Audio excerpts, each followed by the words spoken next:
You're live. So I've never done this before, but I'm going live. And there's a lot of pop-ups. Okay. Hey, Talia, happy 31st birthday. It's your dad. It's in the evening. I haven't posted you a video for a while. I've been thinking about the right thing to say. I know I kind of ranted in my other videos. And I was waiting for like the right time and the right whatever. And so now I'm going live. And I know the video quality is bad. I'm just on the laptop instead of the phone. I usually do the phone because I know it's a better clarity and also it's easier to use. But anyway, going live on the laptop, you didn't need to know all that. Hello, I'm here in Tulum, Mexico. It's January, so it's winter, 2025. New President Trump. Everybody's very excited. What did I want to say? Just hello, and I've been emailing back and forth with your grandfather. My father, John Lesjack, loves you very much, misses you like I do. In fact, all of your family on the Lesjack world loves you and misses you, and so we're all kind of wondering what broke and where the communication went out. You're 31 now. Your brother is 24 and a half. Yeah, turning 25 in 6 months in June. So you guys are adults, and so we're all adults, and doing adult things, whatever that means. And your grandfather lovingly looked you up to just because we're curious. What are you doing? What's going on? Probably same as you are with me. Like, where were you on my 31st birthday? And well, you told me not to contact you, so I'm honoring that and missing you anyway, and would love to hear from you. So your grandfather looked you up, and you're in New Jersey nursing, and that's awesome and great, and hope you're enjoying it. It's been some apparently pretty cold weather. There was snow all the way down into from New Orleans all the way over to Florida, although like it's pretty extreme. Even Jamaica, they were showing people in Jamaica with snow. They'd never seen snow before. So crazy times in the world. It's currently the 25th. Yeah, tomorrow. Well, it's all happening right now. The planets are lining up. They're calling it a planetary parade, or the parade of planets. And it's all 7 planets, minus Pluto and Earth and Sun, in the night sky that are in a trajectory that go. I can't remember the order of them, but all 7 of the other planets are basically visible, and in somewhat of a kind of a diagonal line. It's like the southwestern sky. It's been rainy and overcast here in Tulum, but I hope to. Looks like it might be clearing up. Sun's setting now, and I can look for that again tonight. I saw some of them. They were starting to line up with the full moon a week or two ago, and so it's quite beautiful alignment. And also the I don't know if you guys do astrology or something like that, but I think it's interesting, like that planets could have influence on anything, like the moon pulls on the tides and stuff, but represents emotions or whatever. But Pluto is like darker stuff, and so because it's way out there, I don't know who makes this stuff up. But then the sun, it's conjunct with the sun, like they're in a line together, the sun and Pluto. So the like main star and then the farthest planet, if we're calling it that this year. They change out what it is from time to time and don't consider it a planet sometimes. But so the darkness is being illuminated. So dark things are coming to light is the astrology version of that, which is, I don't know, sure, why not? And there actually are a lot of like the former president becoming the president again, and then doing even more, like what is going on, pulling back things that people didn't want to have go away that quickly, ripping the bandages off. interesting times. Yeah, so that's, climate and maybe politics and what's going on in the cosmos in general. How about that here on this tiny little speck in the spectrum of, what do you call it, reality, whatever's going on.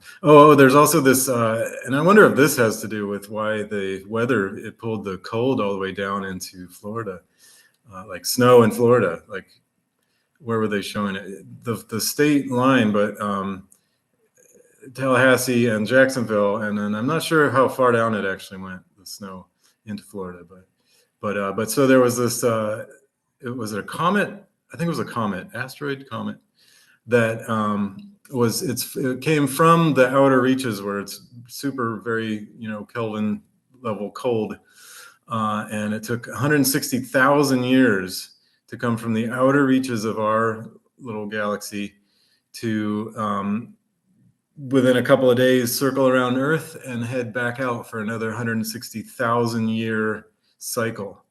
So it probably dragged some interesting, who knows, couldn't say, it's all speculation anyway, fascinations with it through maybe near enough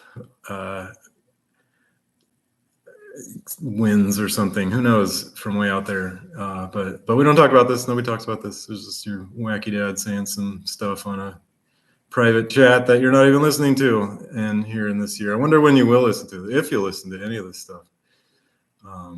It's kind of fun. I get to just say whatever, and then 100 years when I'm past, you guys will look at this stuff and like, wow, he lived a couple hundred years. Anyway, yeah, let's see, like, what am I doing in Tulum, Mexico? This is my like fourth trip here, I think. They put in an international airport as one reason. There's direct flights from New York, where I've been landscaping for 10 or 12 years now. So that's it's pretty reasonably priced, and yeah, direct flight, and it's in the same time zone is nice, because I still have some paperwork to finish up with customers and things, and it's warm. It's like in the 80s during the day, where it's like, I don't know how cold in New York. I follow sometimes it's in like the 40s. Well, it's in the 40s in California right now. Your grandpa, my father, keeps saying it gets into the like 40s there. So New Jersey, not my favorite state. I know people who go there for jobs and housing, but there's just something weird and wacky and wrong.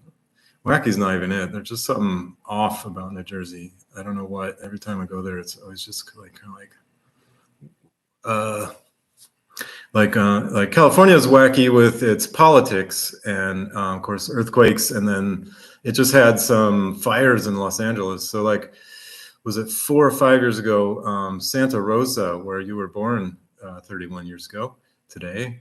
Congratulations. Oh yeah, 5:55. So it's 6:30 here. So I'm 3 hours ahead. So anyway, and 2 minus 1. So in like 2 hours and less than a half, you'll be exactly 31. And so you were born in Santa Rosa, Talia. Oliver Quinn knows about Germany, and that's a whole nother conversation I should probably do. That's because I think sometimes, like, what should we talk about? And that's one scenario, that, because I know you got one side of stuff, and it would be maybe interesting, maybe helpful to hear my rendition of my complete and total mental breakdown in Germany, which is, yeah, I guess nobody else can actually tell you that. So it was my own personal thing. How to put things lightly, just completely skip over it. So that'll be a whole idea that I'm sure that I should make swipes at and see if I can clear up some of that for you. So, but today it's Talia's birthday, and born in Santa Rosa, 5:55 p.m. And California. This is 1994, just barely, yeah, right into 94. Hadn't even graduated the community college there, Santa Rosa Junior College. Was studying agriculture. Met your mother in a mushroom identification class. It was very fascinating. We went out on hikes and forays and identified mushrooms, and had some pretty delectable bolitas and what else? Chanterelles and such things. And so, yeah, so Santa Rosa is pretty cool, out on the coast there, it's near the coast. It's like a half hour, 45 minutes from the coast. It's between wine country, which is Napa County, and Sonoma County, which goes to the coast. And are grapes just crawling up all the hills. It's multi billions. And so I have my opinions about that. And that's probably why I got into agriculture, because I saw a lot of it. And I studied that at Ohio State University from 19. Can I do this? 94. Yeah, we went there later in the year. Was it like that summer? I believe late that summer. And did we start college right away? We might have 94. Yes, 94. And then I think your mother graduated in 96-ish, seven somewhere. And then I graduated, well, because we both got bachelor's degrees and master's degrees. I can't remember hers exactly. I ended up with the student loan, so thanks. And bachelor's of science degree for me in agricultural education. No, agricultural systems management. Yeah. Which used to be called agricultural mechanization. It was a lot of ag engineers, and I took a lot of engineering classes, like mechanical engineering kind of stuff, and realized I didn't want to do that. And those farm kids, their big goal, big dream was to like work for John Deere and Ford New Holland, like big tractor companies, and drive tractors experimentally in order to try to break them to figure out how to make them better. Boring. And so mech heads. And so because that was like agriculture mechanization was a step down from agriculture engineering, so we interfaced with the engineers a lot, and they were not human. They were kind of like robots already. They had trouble dealing with people. Not that I don't, but engineers, they just think in engineering terms, not in human terms. And so let's see, 97 graduated Bachelor of Science degree, 98 graduated Master of Science degree in agriculture. So then the Bachelor of Science degree, your grandfather came out, my father, from California to the graduation ceremony, and it poured and lightning and thundered and saturated the sound system. So they fortunately had to stop it's going to be like 5 or 6 hours sitting there, because they each and every gets to walk across the stage. It was like, oh, give me a break. So fortunately got out of that. And then master's degree, we drove back to California. So got that through the mail. It's fine with me. And let's see, the diploma, that is, because I turned in all my paperwork. Let's see, 98. What was I doing? The birthday. I don't know why I went into my education. Probably irrelevant. Birthday, very cute. So the same hospital that my sister was born in. So it was called Community Hospital back in her day, and it was called. I can't remember when we were there with you. We had a midwife. You'll be happy to know, and she was amazing. Carol. Can't remember the last name. I'm 31 years. She's definitely not practicing anymore, because she'd been doing it 15 or 20 years at that point. So, yeah, so Hippieville. So I'm glad some of that got through to you, because it really is important to have people involved in their own healthcare and their own birthing. That's like a, time-honored thing that Western medical has intervened with in every way possible, and now people think they have to have babies at the hospital, which is really a last resort emergency thing. So the hospital turns it into an emergency thing. They find out everything they can possibly charge a lot of money for. So most of them end up C-sections because it's so stressful, and they get all kinds of shots they don't need and get to be not actually participating in their own process, which I think causes rifts in society.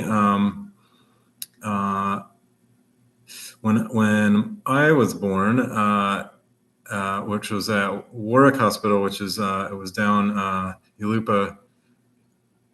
Summerfield Road, in Santa Rosa, from where Montecito, I believe, is where the community hospital is up on the hill. And because I remembered it from when my sister was there, because I was still only like 21 or something. Don't do that. I'm glad you guys didn't do that. You learned well, at least that from the trauma that I brought you. Sorry, as if that covers any of it. And so when I was born, my mother was like, "I'm done being pregnant. I want to have a baby now." And it was I was born December 18, because I probably would have been born like, in the middle of Christmas night or New Year's night or something, just to mess with everybody's holidays, because I guess I'm like that. But now I'm definitely like that, because so she induced in the morning on December 18, and then I was born at 5:55 p.m. December 18. So was that I believe, I'm trying to think if Natalia was induced. I want to say so. I want to say that Carol broke your mom's water, and that brought things along. Yep. And then your mom was begging for some kind of painkiller, and got just the tiniest little bit of Pitocin or something like that. I don't know if you've heard these stories or want to hear these stories. Probably, because you're in the industry. So that's as much as I know. Let's see. Then I took you. Well, actually, they wanted to take you like into that room to weigh you, and who knows? I was like, hell no, you're not taking my daughter away, and I don't know what you're gonna do to her. You're gonna like ignore her and leave her, and she's gonna like freeze or something, because it's cold in the hospitals. And if they like unbundled you to weigh you or something, and then just put you down and ran off and came back, I'm like, no, man, I don't know what you're doing. You don't know what you're doing. You don't care. And so I went with them and weighed you, and then I was kind of out of it too. So they didn't give you any of the normal shots, but they gave you a vitamin K shot, which is like totally unnecessary. Also, it gave you jaundice, which was awful. And so I agreed to that, and I'm sorry, I didn't. That was my mistake. I didn't think it could be that bad, but it was. And so they gave you that, and then pricked your heel to get a blood draw. And then, of course, your blood coagulated because of the vitamin K helps with that. And then so they're trying to get another blood draw, and they got just enough, and they wanted to do it again. I was like, no, stop. You got what you needed. Just stop. And bundled you up and brought you back, because they don't need to do all that. Stretch you all the way out to get your full length measurement when you're just born, and you're like, freaked out anyway. So. And we had Carol there to kind of be our like liaison between Western, and we had talked a lot about what we wanted and didn't want. So So that was really helpful, and I'm glad you're helping people that way. You can see it's darkening in the sunset here. I got this great place. Let's see if I can show you.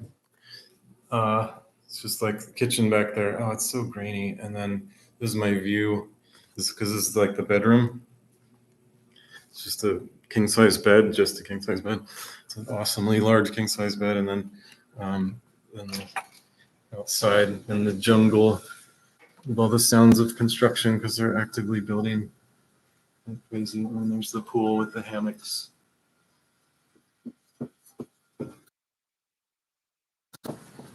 The sun is setting and it's quite lovely. And hopefully I'll be able to see the stars tonight. Actually, I'm going to let some air in because there's no mosquitoes this time of year. So that's a bit of a chat. Comment on what you'd want to hear about. I know you're not going to comment because I have it on a private chat and I have the video set to only people with the link can see it. And I hope to talk to you someday and give you that link to this entire channel that I made for you. And I hope to post more often too. I just get caught up in my own stuff. I guess we all do. Maybe we'll get less caught up and we'll actually get to catch up on just what's going on with you. I'd love to know. And so your grandfather's 88. He's not going to be around forever. He's very resident and in his thoughts and abilities. Drives himself. We drove to, okay, here's a good story. I went down there last month. Where are we at? January. Last month, I went down there beginning of, I went from New York to California to see him because I'm like, he's 88, he's not going to be around forever. He keeps asking to see me. So saw him for a few days, did a landscape for a friend too in Santa Fe. But I went to Santa Rosa to see my dad and it was awesome. He's super amazing. I really would love for you guys to have some time with him. He's super loving and he's just super great. And I'm just so sorry that whatever I did and whatever anyone did took that time from you guys. And I really, really hope you get to have some of his time while he's here. So I went to see him, and he's writing. He was a teacher for 30-something years, and then he's so happy to be retired he's retired in his 60s. So 25 years? I don't know how many years now, but anyway, he's been writing short stories for a long time, and he's in, I don't know, at least like 15 Chicken Soup for the Soul books, because it's a whole series, Chicken Soup for the dog lover's soul and Chicken Soup for the whatever. It's just sort of like soothing stories that people submit. So he's been submitting stories. I'm trying to get more light in here. He's been submitting stories for his writing career, his second career. And so he's in a bunch of those. He doesn't always get accepted either. So anyway, he's got a ton of stories and some of them are about you guys. And I'd love for you to see those. And a lot of them are about me, actually, too. One of his favorite topics, more than my brother or sister, your aunt and uncle, who I've told you about before with their kids and stuff, who are getting older, too, your cousins. So he was writing a story about 70 years ago. He got out of the Navy because he was born in in Dearborn, Michigan. I believe is the Dearborn, somewhere around Detroit. I never can remember the name, but near Detroit, Michigan. He was born and into 5 kids. His father died when he was 12. His mother was super weird and married another guy and got pregnant by him so that he would stick around. But then just the Les Jack kids just sort of got shoved to the side.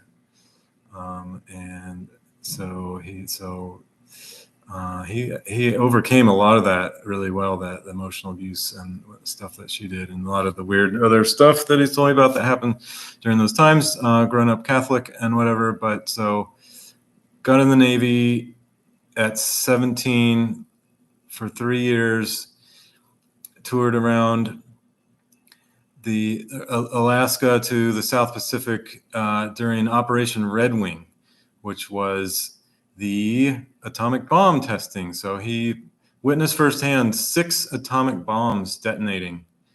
You can read about Operation Red Wing. There was the Marshall Atolls. There were some atolls, some islands, some like just kind of sandbars down in South Pacific that they thought nobody was around, and they bombed and bombed. They test bombs there before throwing them at Japan, and this is in the 50s, obviously 1950s.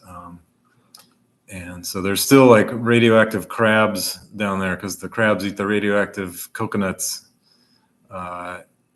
So I'm laughing. I don't know why. And but yeah, they just obliterated those little islands down there just because people are weird. Anyway, military. So 3 years throwing up on a ship that was like 200 feet long, and he operated the smaller boat because they would do like a small boat from the. It is getting too dark in here.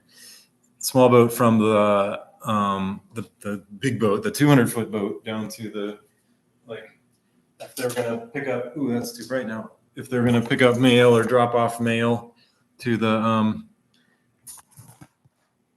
base or something. Too bright. Okay. And so he would operate the small boat and take a few sailors to shore.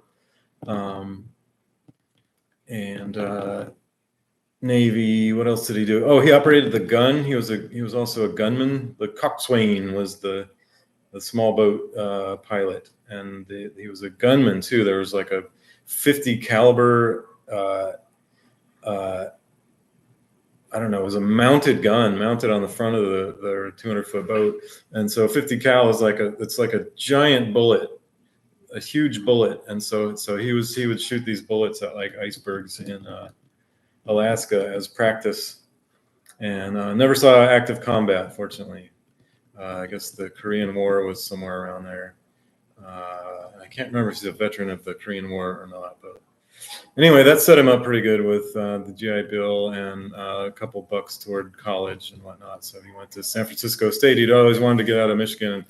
So 70 years ago, he took various trains to get to San Francisco, and he got off the train. How did the train get into San Francisco? Because there's not one now. There must have been a bus from Oakland, I think, or something like that. And so anyway, then he was in San Francisco, and he took a bus to the top of Twin Peaks. So he was writing this short story about the Christmas at Twin Peaks in I forget the year now, 70 years before. So 1955. 1955. San Francisco. Can you imagine the trolley cars back then and cable cars? And 1955. So I took a bus up to the top of Twin Peaks, which is also called Christmas Tree Point. And I don't know if it was called that back then, but it is now, because the Twin Peaks, you can really only get to one because there's a radio tower on the other one. And so the point of 70 years ago, so he drove, and he's 88 now, he was 18. He drove us in his car from Santa Rosa an hour and a half into San Francisco and all the way up to the top of the Twin Peaks. 88 years old. So, I'm hoping he'll be around and resident for another however long it takes you guys to come around, but also just come around because he's here now and I'm here now and we're here now, and I haven't had a complete mental breakdown since 2000. Sorry, Oliver